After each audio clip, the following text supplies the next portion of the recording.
The voluntary sector in Wales provides a wide range of services. Many organisations rely on local authority funding which they say is under constant threat. 30,000 voluntary organisations in Wales play a critical part in the life of the country.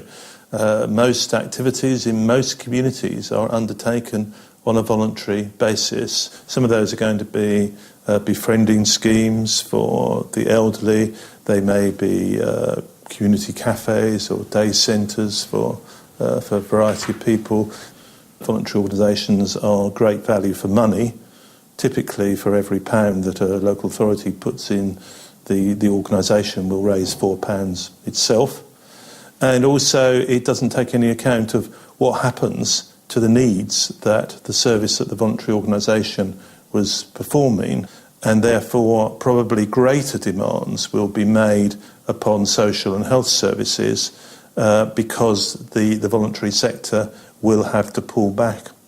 What councils could be doing is looking at the whole service, looking at, say, their youth service, both statutory and voluntary, and looking at how, if you started again, you could construct a youth service using everybody's resources, working together.